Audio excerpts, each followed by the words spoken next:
بسم اللہ الرحمن الرحیم۔ میں ایک پاکستانی مجاہد کمانڈو جو بھارتی خفیہ ایجنسی را کی صفوں میں گھس کر پاکستان کے خلاف بھارتی را کے ناپاک عزائم کو کیسے ناکام بناتا رہا۔ میری یہ سچی داستان سننے کے لیے غازی چینل کے ساتھ جڑے رہیں اور میرے اس چینل کو سبسکرائب کرنا نہ بھولیں اور ساتھ لگے بیل آئیکن کو بھی دبا دیں تاکہ میری ہر نئی آنے والی ویڈیوز آپ تک بلا تاخیر پہنچتی رہیں۔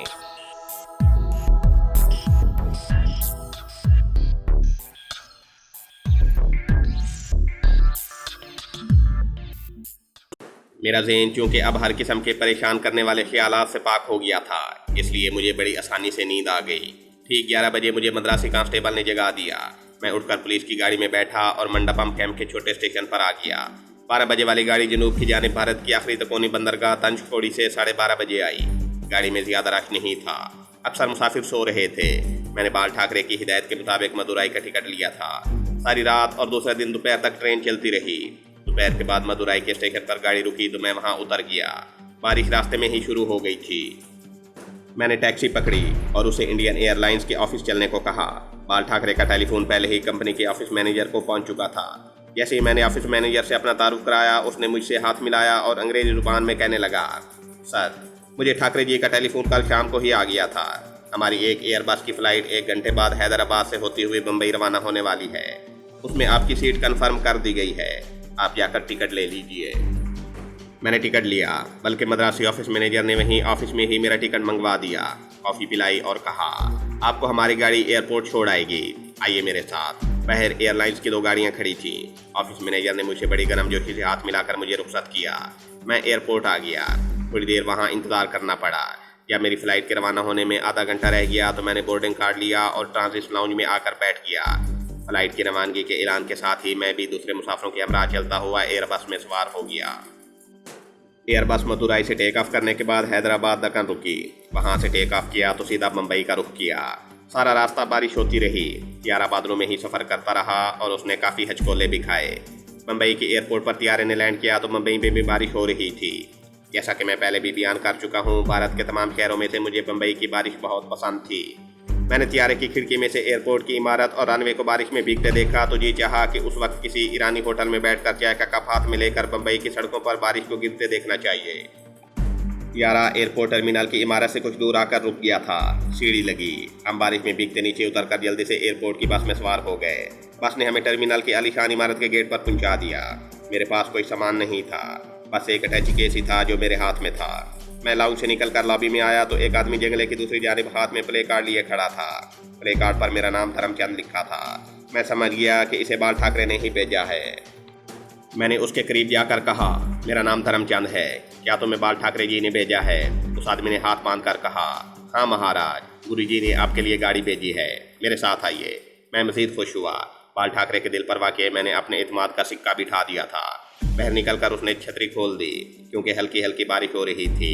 وہ مجھے چھتری کے سائے میں پارکنگ میں اس طرف لے گیا جہاں میں نے بال ٹھاکرے کی جدید ماڈل کی سرخ رنگ کی شاندار گاڑی کو پہچان لیا۔ وردی پوش شوفر سفید دستانے پہنے کھڑا تھا۔ اس نے مجھے دیکھتے ہی گاڑی کا دروازہ کھول دیا۔ میں بڑی شان سے گاڑی میں بیٹھ گیا۔ شوفر نے بڑے آرام سے دروازہ بند کیا، پھر خود بھی اگلی سیٹ پر آ کر بیٹھ گیا۔ گاڑی کا قیمتی انجن ہلکا سا گرایا اور گاڑی ایسے چل پڑی جیسے کشتی پرسکون دریا کی سطح پر چل رہی ہو۔ شوفر نے انڈین فلم کے گانے کی کیسٹ آن کر دی تھی۔ گاڑی میں ہلکا ہلکا ایئر کنڈیشن بھی چل رہا تھا کیونکہ ممبئی میں بارش کی وجہ سے ہلکا حبس ہو رہا تھا۔ مجھے اس خیال سے تھوڑی حیرانی ضرور ہوئی کہ بال ٹھاکرے نے میرے لیے پہلے کبھی گاڑی نہیں بھیجی تھی۔ اب کیا بات ہوئی ہے؟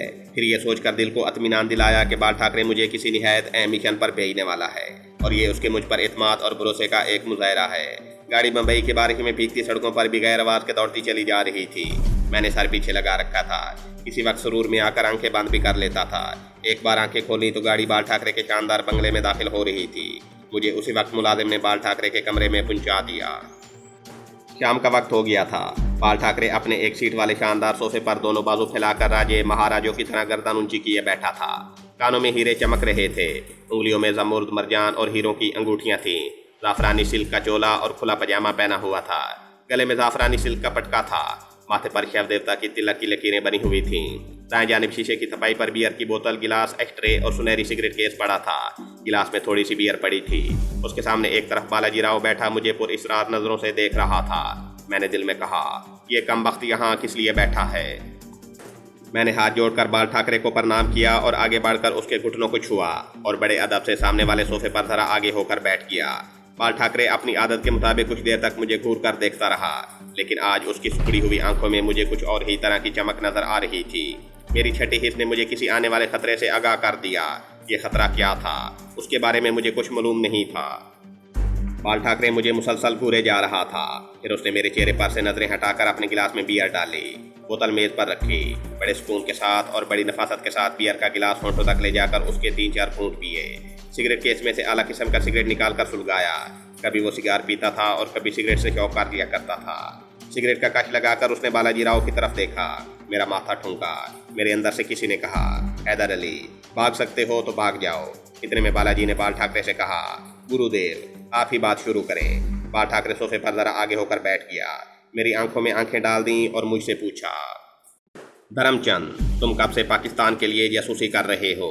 یہ جملہ نہیں، ایٹم بم تھا جو میرے سر پر گر کر پھٹ گیا تھا۔ میرے کانوں میں دھماکے ہونے لگے تھے۔ ایک لمحے کے لیے میرے پاؤں کے نیچے سے فرش نکل گیا تھا، میں جیسے ہوا میں لٹکنے لگا تھا۔ کانوں میں شائیں شائیں ہونے لگی تھیں، مگر میں نے بڑی جلدی اپنے آپ پر قابو پا لیا۔ یہ کیفیت مجھ پر چند سیکنڈ کے لیے ہی طاری رہی تھی۔ میں نے اپنے چہرے سے بالکل ظاہر نہیں ہونے دیا تھا کہ میں اندر سے ہل گیا ہوں۔ میں نے بڑے اعتماد کے ساتھ کہا، سیناپتی جی جس بات کا مجھے ڈر تھا آخر وہ ہو کر ہی رہی۔ میں جانتا تھا کہ آپ مجھ پر جس اعتماد اور بھروسے کا سلوک کرنے لگے ہیں اس سے دوسرے لوگ ضرور حسد کریں گے اور آپ کے کان بھریں گے۔ گرو دیو میں پاکستان کے لیے جاسوسی کرنے کا کبھی سوچ بھی نہیں سکتا۔ یہ سازش میرے دشمنوں کی ہے جو میرے ساتھ آپ کا محبت برا سلوک دیکھ کر جلنے لگے ہیں۔ وہ مجھے آپ کی نظروں میں ذلیل کرنا چاہتے ہیں۔ بال ٹھاکرے نے بالاجی راؤ کی طرف دیکھا اور کہا، بالاجی میں نے پہلے بھی تمہیں کہا تھا کہ دھرم چند ڈبل ایجنٹ نہیں ہے، وہ بھارت ماتا سے غداری نہیں کر سکتا۔ بولو دھرم چند کی اس وضاحت کے بعد تم کیا کہتے ہو؟ بالاجی راؤ بولا، پیشوا جی یہ شخص جھوٹا اور مکار ہے۔ پھر بالاجی نے میری طرف دیکھتے ہوئے کہا، تم ڈبل ایجنٹ ہی نہیں ہو بلکہ تم پاکستان کے جاسوس ہو اور بھارت میں رہ کر بھارت کے خلاف تخریبی کارروائیاں کر رہے ہو۔ یہ تم ہی تھے جس نے ہمارے تربیت یافتہ دہشت گردوں کو پاکستان میں گولیوں کا نشانہ بنایا۔ یہ تم ہی تھے جس نے جلندھر کے میزائل سینٹر میں خوفناک دھماکہ کر کے ہمارے سارے میزائلوں کو بک سے اڑا دیا۔ تم نے ہی اخنور کے مورچوں کی توپوں اور سٹنگر میزائلوں کو تباہ کیا اور پورے ٹیلے کو فوجی جوانوں سمیت بسم کر دیا۔ یہ تم ہی تھے جس نے بھارت سے پاکستان اسمگل کی جانے والی ایڈز زدہ طوائفوں کو بمبئی میں قتل کر دیا تھا تاکہ وہ پاکستان جا کر ایڈز کی بیماری نہ پھیلا سکے۔ سورت میں مسلمانوں کے مکانوں کو آگ لگانے والے تینوں مراٹھوں کو تم نے ہی جلندھر کے شیو مندر میں قتل کیا، اور تم ہی ہو جس نے منڈا پمپ کیمپ میں اسٹیمر کو بم لگا کر غرق کیا اور سارے تامل گریلوں اور انسٹرکٹر کو موت کی نیند سلا دیا۔ بولو اس بارے میں تم کیا کہتے ہو؟ بال ٹھاکرے نے میری طرف دیکھ کر کہا، ہاں دھرم چند بولو اس بارے میں تم کیا کہتے ہو؟ میں اپنی جگہ سے ہل ضرور گیا تھا، مگر ایک بات کا مجھے اطمینان تھا کہ ان لوگوں کو یہ معلوم نہیں ہوا تھا کہ میں دھرم چند نہیں ہوں بلکہ محب وطن پاکستانی مسلمان ہوں اور دھرم چند کا حلیہ بنا کر بھارت میں آیا ہوا ہوں۔ میں نے بڑے اعتماد سے بال ٹھاکرے کو مخاطب کرتے ہوئے کہا، گرو دیو یہ سب جھوٹ ہے، مجھ پر بہتان لگایا جا رہا ہے۔ بالاجی راؤ سے پوچھا جائے کہ اس کے پاس مجھے پاکستان کا جاسوس ثابت کرنے کے لیے کیا ثبوت ہے؟ بال ٹھاکرے نے بالاجی راؤ سے پوچھا، راؤ جو الزام تم نے دھرم چند پر لگائے ہیں کیا ان کو صحیح ثابت کرنے کے لیے تمہارے پاس کوئی ثبوت ہے؟ اگر ثبوت ہے تو پیش کرو۔ بالاجی راؤ کے پاس بھلا کیا ثبوت ہو سکتا تھا؟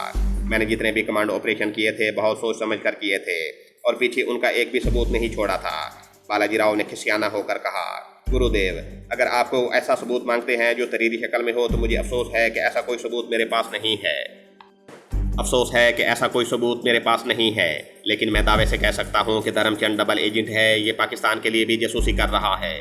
میں نے بالاجی راؤ کو دبانے کی کوشش کرتے ہوئے کہا، راؤ جی میں نہیں سمجھتا کہ آپ کو میرے ساتھ کیوں دشمنی ہو گئی ہے۔ آپ مجھے گرو دیو کی نگاہوں میں گرانے کے لیے موقع ڈھونڈتے رہتے ہیں، جبکہ گرو دیو ٹھاکرے جی کو اچھی طرح معلوم ہے کہ میں دیش بھکت ہوں، بھارت کا سپوت ہوں اور پاکستان کے لیے جاسوسی کرنے کا کبھی سوچ بھی نہیں سکتا۔ اگر آپ کے پاس کوئی ثبوت نہیں تھا تو آپ کو مجھ پر پاکستان کا جاسوس ہونے کا الزام لگاتے ہوئے شرم آنی چاہیے تھی۔ باتیں کرتے کرتے میں نے بال ٹھاکرے کی طرف دیکھا تو وہ آنکھیں سکیڑ کر بڑی گہری نظروں سے مجھے دیکھ رہا تھا۔ اس کا یہ انداز میری سمجھ میں نہ آ سکا۔ جب میں نے اپنا بیان ختم کیا تو بال ٹھاکرے نے بیئر کے 2 گھونٹ پیے اور دوسرا سگریٹ سلگایا اور بالاجی راؤ سے مخاطب ہو کر کہا، بالاجی اس کا مطلب ہے کہ دھرم چند کو پاکستانی جاسوس ثابت کرنے کے لیے تمہارے پاس کوئی ثبوت نہیں ہے؟ بالاجی راؤ نے نفی میں سر ہلاتے ہوئے کہا، مہاراج میرے پاس تو ایسا کوئی تحریری ثبوت نہیں ہے۔ اگر آپ کے پاس کوئی ثبوت ہو تو وہ دھرم چند کو بتا دیجئے۔ بالاجی راؤ کے اس جملے پر میں چونک گیا۔ اس جملے کے اندر جو معنی چھپے ہوئے تھے وہ میری سمجھ میں نہ آئے۔ بال ٹھاکرے کے پاس میرے خلاف کیا ثبوت ہو سکتا تھا؟ मैं अभी इसी उलझन में था कि बाल ठाकरे ने सिगरेट की राख एस्ट्रे में झाड़ते हुए कहा, मेरे पास कोई तहरीरी सबूत तो नहीं है जो धर्मचंद को पाकिस्तानी जासूस साबित कर सके। हाँ, अलबत्ता एक चलता फिरता जिंदा सबूत ज़रूर है। मेरे बदन में शदीद खतरे के एहसास की सर्द लहर सर से पांव तक दौड़ गई। बाल ठाकरे क्या कह रहा था? मेरे खिलाफ चलता फिरता जिंदा सबूत क्या हो सकता था? बाल ठाकरे ने दरवाजे की तरफ इशारा किया। दरवाजे में एक नौकर पहले से खड़ा था। बाल ठाकरे का इशारा पाते ही नौकर पर्दा हटाकर दूसरी तरफ चला गया। मैं अजीब शेषोपन के आलम में था। दूसरे लम्हे पर्दा हटा और क्या देखता हूँ कि असली धर्मचंद कमरे में दाखिल हुआ। उसके दोनों जानिब शिवसेना के रजाकार हाथों में कलाशनकोफे लिए आ रहे थे। असली धर्मचंद को देखते ही मेरा बदन दहशत और खौफ से सर्द पड़ गया। सारे बदन में चिमटियां सी रेंगने लगीं। इस जिंदा सबूत को रद्द करने के लिए मेरे पास कोई दलील नहीं थी। असली धर्मचंद ने बाल ठाकरे के घुटनों को छुआ और एक तरफ खड़ा होकर मुझे गौर से देखने लगा। बाल ठाकरे ने मेरी तरफ इशारा करते हुए असली धर्मचंद से पूछा, क्यों धर्मचंद, बिल्कुल तुम्हारा हुलिया है ना? असली धर्मचंद ने हैरानी के साथ कहा, गुरुजी, मैं खुद हैरान हूँ कि मैं यहाँ खड़ा हूँ या आपके सामने बैठा हुआ हूँ। मुझे इस हकीकत को समझने में देर न लगी कि असली धर्मचंद पाकिस्तान की पुलिस को धोखा देकर कैद से फरार होने और बॉर्डर क्रॉस करके भारत में दाखिल होने में कामयाब हो गया था। इतनी देर में मैंने भी अपने हवास पर बहुत हद तक काबू पा लिया था। बालाजी राव ने घुसीली आवाज़ में मुझसे पूछा, इतने बड़े जिंदा जीते जागते सबूत को तुम किस तरह गलत साबित कर सकते हो? असली धर्मचंद तुम्हारे सामने खड़ा है, तुम नकली धर्मचंद हो। जब असली धर्मचंद पाकिस्तान में पकड़ा गया तो तुम्हारी प्लास्टिक सर्जरी करके तुम्हें हूबहू असली धर्मचंद का हुलिया देकर जासूसी करने के लिए भारत स्मगल कर दिया गया और तुमने हमें नाकाबिल तलाफी नुकसान पहुंचाया और अब तक पहुंचा रहे हो। अगर हमारा असली धर्मचंद पाकिस्तानी जेल से फरार होकर बॉर्डर क्रॉस करके भारत न पहुंचता तो न जाने तुम कब तक भारत में तबाही फैलाते रहते। मैंने अपने एतमाद को एक मरकल पर जमा करते हुए बड़े पुरजोश लहजे में कहा, गुरुदेव, ये शख्स असली धर्मचंद नहीं है, ये नकली धर्मचंद है और इसकी प्लास्टिक सर्जरी करके पाकिस्तान ने भारत में जासूसी के लिए स्मगल किया है। यकीन करें, असली धर्मचंद मैं ही हूँ। जोश और जज्बात में आकर मैंने ये दावा तो कर दिया था, लेकिन इस हकीकत को भूल गया था कि मेरे इस दावे का पोल एक सेकंड में खुल सकता है। बस ज़रा मेरा पजामा उतरवाकर मेरे खतरे देखने की तकलीफ करनी पड़नी थी। चुनाचे ऐसा ही हुआ। बालाजी राव ने बाल ठाकरे से कहा, गुरुदेव, ये शख्स तो कहता है कि मैं असली धर्मचंद हूँ और जो सामने खड़ा है वो नकली धर्मचंद है। अब इसका पता कैसे चले कि असली कौन है और नकली कौन है? बाल ठाकरे ने कहा, दोनों के पजामे उतरवा कर देखो। पहले इसका पजामा उतरवाओ। अगर ये असली धर्मचंद है तो इसके मुसलमानों वाले खतने नहीं हुए होंगे। उस वक्त मेरी हालत फांसी की कोठरी में बंद उस कैदी की सी थी जिसको फांसी के तख्ते पर ले जाने के लिए जेल के ओहदेदार कोठरी में आ गए हों। बाल ठाकरे ने इशारा किया। उसका मुलाजिम तेजी से मेरी तरफ आया और उसने मेरा पजामा नीचे कर दिया। मेरा ये राज सब पर खुल गया कि मैं मुसलमान हूँ और नकली धर्मचंद हूँ। इसके बाद धर्मचंद का भी मुआयना किया गया। उसके खतने नहीं हुए थे। बाल ठाकरे ने मेरी तरफ खैर आलूद नजरें डाली और मराठी में 2-3 गालियां देकर गर्जदार आवाज में कहा, अब तुम क्या कहते हो? तुम हमारे मुल्क को इतना नुकसान पहुंचा चुके हो कि बड़ी से बड़ी सजा भी तुम्हारे लिए कम होगी, लेकिन मैं तुम्हें ऐसी सजा दूंगा कि एड़ियां रगड़ रगड़ कर मरोगे। तुम अपने आप को मरते खुद देखोगे। बताओ, तुम्हारा असली नाम क्या है और यहाँ तुम्हारे दूसरे पाकिस्तानी साथी कहाँ कहाँ पर हैं? मेरे आगे पीछे दाएं बाएं पत्थर की ऊंची ऊंची दीवारें थीं। फरार का कोई रास्ता नहीं था। दोनों शिवसेना के रजाकारों ने कलाशनकोफों की नालियों का रुख मेरी तरफ किया हुआ था। मैंने हथियार डाल दिए और कहा, ठाकरे जी, आप मुझे जितनी चाहे अजीतें देकर देख लें। मैं आपको ना तो अपना असली नाम बताऊंगा और ना ये बताऊंगा कि भारत में मेरे साथी कहाँ कहाँ पर मौजूद हैं। आप मुझे टार्चर देकर ज़्यादा से ज़्यादा यही कर सकते हैं कि मैं मर जाऊँ। तो याद रखें, एक सच्चा मुसलमान काफिरों से जिहाद करते मौत को हंसी खुशी अपने सीने से लगा लेता है। मैं मुसलमान हूँ, मुहिब वतन पाकिस्तानी हूँ। आप लोग मेरे मुल्क को तबाह करने की कार्रवाइयाँ करते आ रहे हैं। मैंने जो कुछ किया, ऐसी हालत में एक मुहिब वतन पाकिस्तानी को यही करना चाहिए। मैंने आपके मुल्क में किसी बेगुनाह को नहीं मारा, किसी औरत बच्चे बूढ़े पर जुल्म नहीं किया। मैंने उन लोगों को हलाक किया है जो मेरे वतन के दुश्मन हैं, जो मेरे वतन पाकिस्तान को तबाह करने की नापाक कार्रवाइयों में मुलव्विस थे। मेरा ज़मीर साफ है। बाल ठाकरे और बालाजी राव के चेहरे गुस्से से सुर्ख हो रहे थे। असली धर्मचंद ने कहा, गुरुदेव, इसे मेरे हवाले कर दें, मैं इसे खुद कत्ल करूंगा। बाल ठाकरे ने नफ़ी में सर हिलाते हुए कहा, नहीं धर्मचंद, इसने मुझे कत्ल करने की कोशिश की है। ये मेरा कातिल है, इसको मैं खुद सज़ा दूंगा। मैं इसे ऐसी सज़ा दूंगा कि ये मौत की दुआएं मांगेगा, मगर इसे मौत नहीं आएगी। इसको बांध कर ले जाओ। बाल ठाकरे ने शिवसेना के रज़ाकारों को हुक्म दिया। उसी वक्त मेरे दोनों हाथ रस्सी से पीछे करके बांध दिए गए और शिवसेना के आदमी मुझे धक्के देते कमरे से ले गए। दूसरे कमरे में शिवसेना के 2 मुसल्ला रज़ाकार पहले से बैठे हुए थे। मेरी आंखों पर काले कपड़े की पट्टी बांध दी गई और मुझे खींचते हुए किसी तरफ से कोठी के बाहर ले जाकर एक गाड़ी में धकेल दिया गया। दोनों जाने मुसल्ला गार्ड बैठ गए और गाड़ी किसी नामालूम मकाम की तरफ चल पड़ी। खुदा जाने ये गाड़ी जिसमें मुझे कैदी की हैसियत से जकड़ कर बिठा दिया गया था कहाँ कहाँ से गुजर रही थी। मेरी आंखों पर पट्टी बंधी थी, मुझे कुछ दिखाई नहीं दे रहा था। बाहर सड़क पर से दूसरी गाड़ियों के गुजरने की आवाज़ें ज़रूर सुनाई दे रही थीं, फिर ये आवाज़ें भी आना बंद हो गईं। गाड़ी बम्बई शहर के बाहर के इलाके में आ गई थी। गाड़ी एक जगह से सड़क की चढ़ाई चढ़कर नीचे आ गई। इसके बाद गाड़ी ने कई मोड़ काटे और फिर एक तरफ को घूमकर रुक गई। मुझे गाड़ी से उतार कर एक कमरे में ले जाया गया। दरवाज़ा बंद करने की आवाज़ आई, फिर मेरी आंखों की पट्टी खुलवा दी गई। मैंने देखा कि मैं एक छोटे से कमरे में हूँ जिसकी दीवारें बिल्कुल खाली थी। छत ज़्यादा ऊंची नहीं थी। मैं बांस की चारपाई पर बैठा था। कमरे में कोई खिड़की नहीं थी। छत के साथ दीवार पर ऊपर करके एक छोटा सा रोशनदान था जिसमें लोहे के सलाखों वाला जंगला चढ़ा हुआ था। मुझे उस कैद खाने में बंद करके शिव सेना के आदमी चले गए। मुझे बाहर से दरवाजे पर ताला लगाने की आवाज़ आई। मैं उठकर दरवाजे के पास गया। दरवाज़ा लोहे का था, उसमें कोई दर्ज या सुराख नहीं था। मैंने कमरे के वास्ते में खड़े होकर रोशनदान का जायज़ा लिया। एक तो रोशनदान पर लोहे की सलाखें लगी थी, दूसरे वो इतना छोटा था कि मेरा जिस्म सलाखें तोड़ने के बाद भी उसमें से नहीं गुजर सकता था। उस कमरे में मुझे अजीज़तें देने का सिलसिला शुरू हो गया। अजीज़तें देने वाले ऐसे लोग थे जिन्हें मैंने पहले कभी नहीं देखा था। मुझसे मेरे दूसरे पाकिस्तानी साथी जासूसों और कश्मीरी मुजाहिदों के खुफिया ठिकानों के बारे में पूछा जाता। मेरा वहाँ कोई पाकिस्तानी जासूस साथी बिल्कुल नहीं था। बाकी जो कश्मीरी मुजाहिद शुमाली भारत के शहरों में अपने अपने तौर पर जिहाद कश्मीर के लिए काम कर रहे थे, उनके खुफिया ठिकाने 2-3 ही थे जिनका मुझे इल्म था।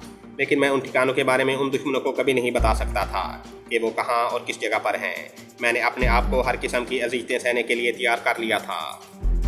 मुझे मालूम था कि ये लोग मुझे ज़िंदा नहीं छोड़ेंगे और सख्त अजीज़तें दे देकर हलाक कर देंगे। मैंने भी दिल में तहिया कर लिया था कि मर जाऊंगा मगर कश्मीरी मुजाहिदों के खुफिया ठिकानों के बारे में अपनी ज़ुबान नहीं खोलूंगा। इसके साथ ही साथ मैंने वहाँ से फ़रार होने के इम्कानात पर भी सोचना शुरू कर दिया था, मगर बज़ाहिर वहाँ से फ़रार की कोई सूरत दिखाई नहीं देती थी। मुझे 24 घंटे उस तंग से कमरे के अंदर ही रखा जाता था। बाहर हर वक्त 2 आदमी कलाशनकोफें उठाए पहरे पर मौजूद होते थे और दरवाजे पर बाहर से ताला लगा दिया जाता था। जब टार्चर करने वाले मुझसे पूछगछ करने आते तो दरवाजे को खोलकर उसी वक्त दोबारा ताला लगा दिया जाता था। इंटेरोगेशन करने वालों के साथ 4 मुसल्लह गार्ड्स होते थे जो दरवाजे में दाखिल होते ही पोजीशनें लेकर खड़े हो जाते थे। मैंने महसूस किया कि जो लोग मुझे टार्चर करने और मुझसे पूछगछ करने आते थे उनमें पुलिस या मिलिट्री का कोई आदमी नहीं होता था। ये लोग सिविलियन कपड़ों में होते थे और उनके माथों पर शिव सेना के तिलक लगे होते थे, जो ये साबित करते थे कि इन लोगों का ताल्लुक शिव सेना की मुस्लिम दुश्मन तंजीम से है और पुलिस या मिलिट्री इंटेलिजेंस से इनका कोई ताल्लुक नहीं है। बाद में मुझे पता चला कि बाल ठाकरे ने मेरे पाकिस्तानी जासूस साबित हो जाने के संगीन वाक़े से पुलिस, खुफिया पुलिस और मिलिट्री इंटेलिजेंस को बेखबर रखा था, क्योंकि इसमें बाल ठाकरे की सख्त बदनामी का पहलू निकलता था कि एक पाकिस्तानी जासूस बाल ठाकरे की गोद में बैठकर उसकी आशीर्वाद हासिल करके भारत की फौजी तनसीबात को तबाह करता रहा और बाल ठाकरे को इल्म तक न हुआ। चुनाचे उसने मुझे शिव सेना की फौजी तंजीम के हवाले कर दिया था ताकि मुझसे जिस कदर मालूमात हासिल की जा सकती हैं की जाएँ और किसी को कानो कान खबर न हो। बाल ठाकरे के पास ऐसे वसाइल लामहदूद थे। वो जिस मुसलमान को चाहे रातों रात गायब करवा सकता था। वो भारत का फ़िरौन था। वो मुझे कत्ल भी करवा देता तो किसी को खबर तक नहीं हो सकती थी और उसने मेरे बारे में यही फैसला किया हुआ था। उसने खुद मुझे बता दिया था कि मैं तुम्हें इस तरह मारूंगा कि तुम एड़ियाँ रगड़ रगड़ कर मौत की दुआएं मांगोगे और तुम्हें मौत नहीं आएगी। मैं इस बात पर हैरान हो रहा था कि लाहौर में बैठे हुए भट्ट साहब और मलिक साहब से कौन सी ऐसी गफलत हो गई थी कि असली धर्मचंद उनकी कैद से फरार होने में कामयाब हो गया। लेकिन ऐसा हो जाया करता है। तजर्बाकार कमांडो और दहशतगर्द बड़े तरबियत याफ्ता होते हैं। वो कैद में रहकर भी हर वक्त वहाँ से फरार होने की तरकीबें सोचते रहते हैं और कभी कभी कोई दहशतगर्द इसमें कामयाब भी हो जाता है।